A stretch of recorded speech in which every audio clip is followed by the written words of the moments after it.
Welcome back to my channel guys. তো আজকের সকালটা ছিল আমার জন্য একটু অন্যরকম, কারণ আমি ফার্স্ট টাইম যাব গ্যালেক্স স্ট্রিটে। তো সেখানে কেমন এক্সপিরিয়েন্স করব সেটাই তোমাদের সাথে শেয়ার করব।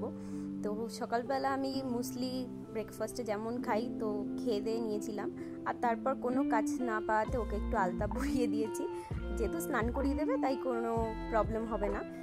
আর তারপরে আমিও স্নান টান করে রেডি হয়ে নিয়েছিলাম বেরানোর উদ্দেশ্যে। আর এই যে ইনি হচ্ছে গেটের বাইরে বসেছিল, দেখে খুব খারাপও লাগে যে ও একা একা থাকে, কিন্তু যতক্ষণ না বাড়ি ফিরবো আমরা ওখানেই বসে থাকবে।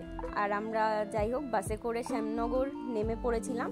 তো শ্যামনগর থেকে পায়ে হেঁটে একটুখানি গ্যালেক্স স্ট্রিট। তো গেলে ওখানে বিভিন্ন রকম পায়রা থেকে শুরু করে পাখি অনেক কিছু পাওয়া যায়। তো এই যে এখানে হচ্ছে সেই পাখিগুলো, আর ভিড়টা দেখেছো, প্রতি রবিবার করে এখানে হয়। আর ভিড় ছিল মারাত্মক মারাত্মক ভিড়, আর তার মধ্যে এত রোদ, বাপরে বাপ। কিন্তু এইগুলোকে দেখে না আর সেই গরমটা লাগছিল না, মানে মনটা জুড়িয়ে যাচ্ছিল। আর মনে হচ্ছে যত যা আছে সব একদম তুলে আমার বাড়িতেই আমি নিয়ে যাই।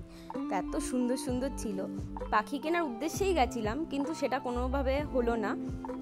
তো যাই হোক, তারপরে এই যে এখানে অনেক রকমের মাছ ছিল। তো মাছ আমার কেনার কোনো প্ল্যানে ছিল না, কিন্তু আমার শাশুড়ি মার এত পছন্দ হয়েছিল যে দুটো সাদা মাগুর আর কি এই যে কিনেছিল। গোলার গাড়ি দেখতে পেরে আর তস সইল না, দুজনে দুটো গোলা অর্ডার করে খেয়ে নিলাম। ওখানে অনেক ফুচকা টুচকা অনেক কিছুই পাওয়া যায়।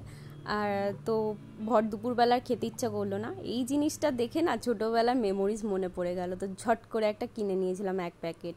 আর এই দেখো গাছে কি সুন্দর ছোটো ছোটো লেবু। তো বিভিন্ন রকমের ফুলের এখানে হচ্ছে এক একটা সেকশানে এক এক রকম জিনিস পাওয়া যায়, তোমরা গেলে সেখানে বুঝতেই পারবে। আর এই দুটো গাছ আমি কিনেছিলাম ইনডোর প্ল্যান্ট।